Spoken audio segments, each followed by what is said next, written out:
How's everyone doing today? Welcome back to On The Ball and welcome back to another episode of Predict the Prem, as me and Sim go head-to-head in predicting Premier League outcomes. The scores on the doors, 10 points is the gap, 362 to 352 in Sim's favour. And the way the scoring works is 5 points for a completely correct scoreline, 1 point for a correct result on the star man. Once you pick that man, you can't pick them again for the rest of the season. 5 points for a goal, 2 points for an assist.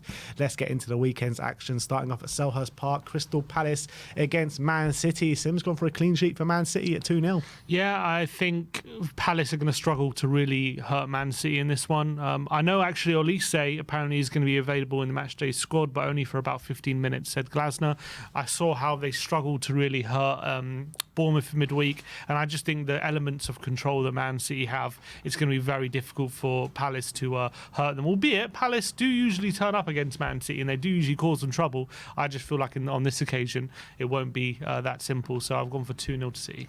Yeah, I do see it being fairly plain sailing for Man City. I've gone for 3-1, but I can see Palace just scoring a goal from somewhere. I'm not too sure where it's going to come from, whether it'll be a set piece, a breakaway, but I do see Man City completely controlling this. I'm not sure if Haaland's going to come back into it, but they look pretty much better without Haaland, to be honest, in the last game. Haaland's coming under a lot of criticism recently in terms of his all-round gameplay. What do you make out of that? I think it's something that's always levelled at him. I would always argue someone who's scoring the level of goals he does, it doesn't really matter about his all-round game, albeit I do think his all-round game is better than people give it credit for. But I do think there are definitely strikers in the league who have a much better all-round game than him, for sure, even though he's one of the best strikers in the league. So I understand the criticism, but you just can't argue with his goal tally. Agreed. Let's move on to Aston Villa against Brentford at Villa Park. Both of us gone for the exact same scoreline here in 2-2.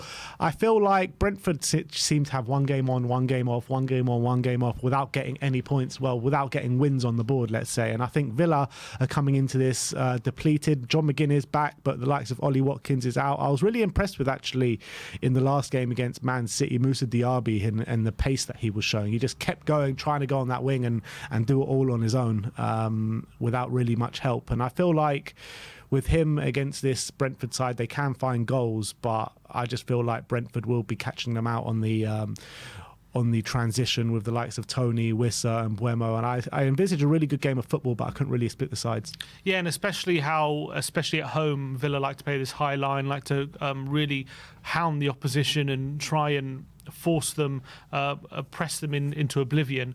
I do think they're going to be leaving spaces. I don't think they're on the best form. I do see Brentford causing them trouble, as you say, in the ways that they like to do. Reguilon's going to be back for them as well. He's going to be starting on the left. He's a good player for them. And Tony's been in good form, I think, from Buemo's now starting.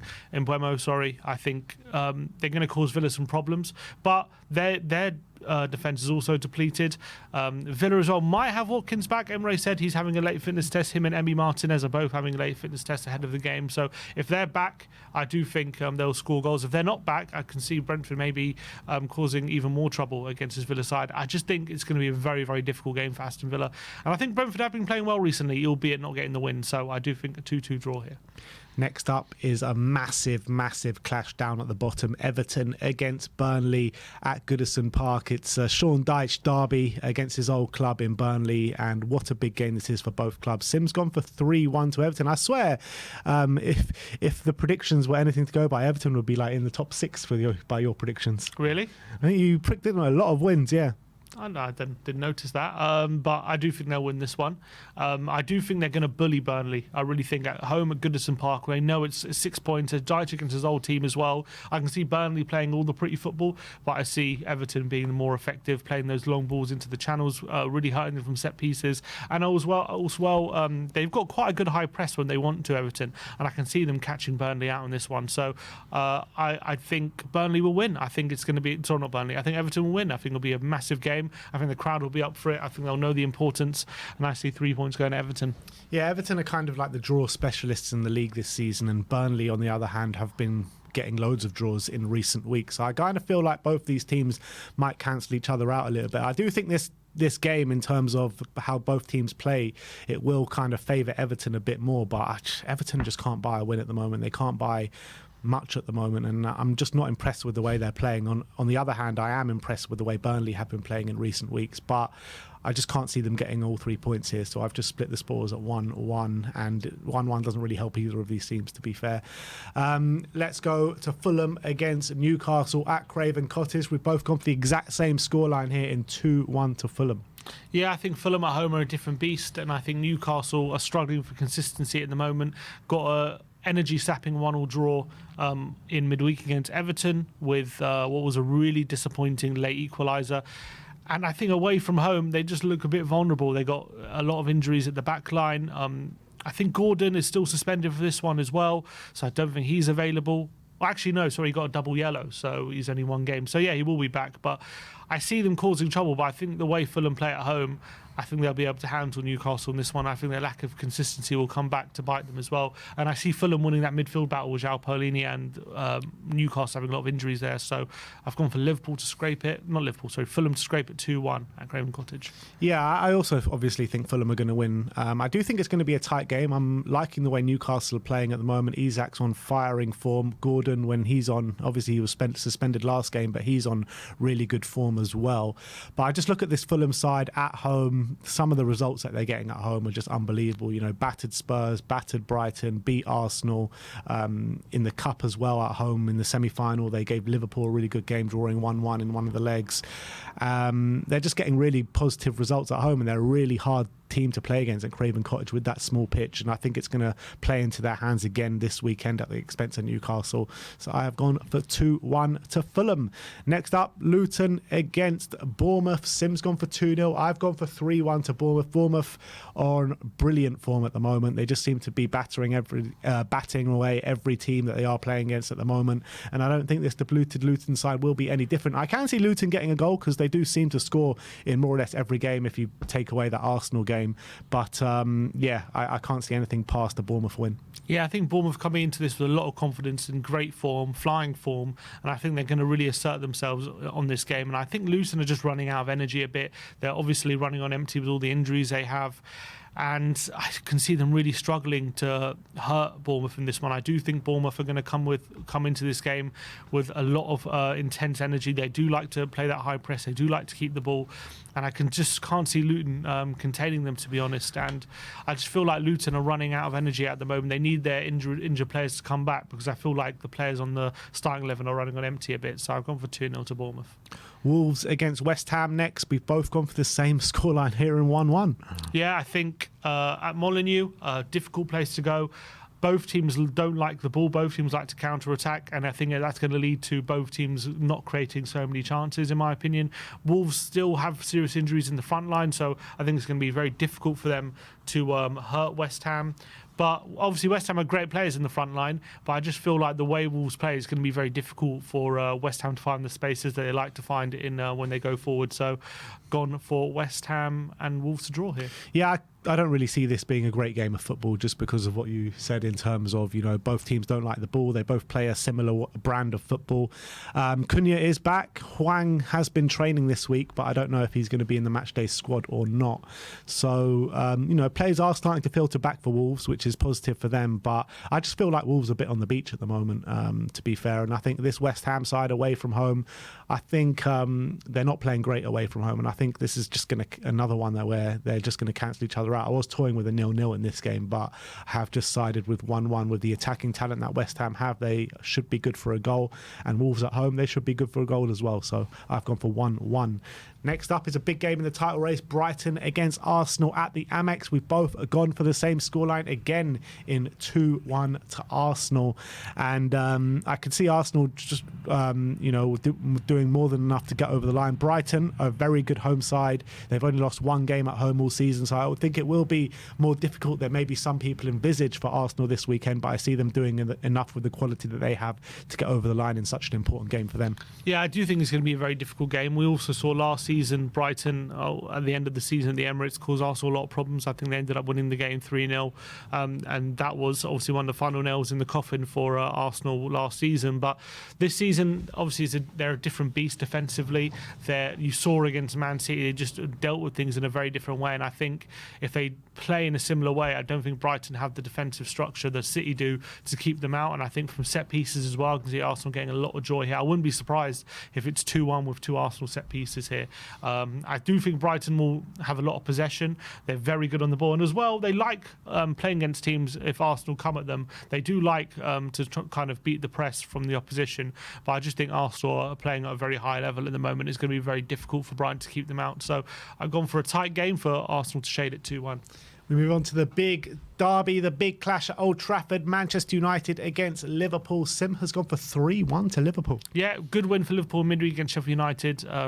Late win as well. Really important that they got those 3 points, and they needed to dig deep, but they got there in the end. Salah had a bit of a rest, only playing half an hour. So I think Liverpool are going to want revenge for that FA Cup game, one of the best games of the season, that FA Cup game. And Man United, well, with an energy-sapping defeat against Chelsea, having led for so long and ended up succumbing to defeat late on. I don't think it's a happy camp at Man United at the moment. Obviously, they're going to try, and it's a big derby game. They're going to try and put extra energy into this game. But I see them running on empty a bit, and I think Liverpool will dominate, and I think they'll win this game comfortably 3-1.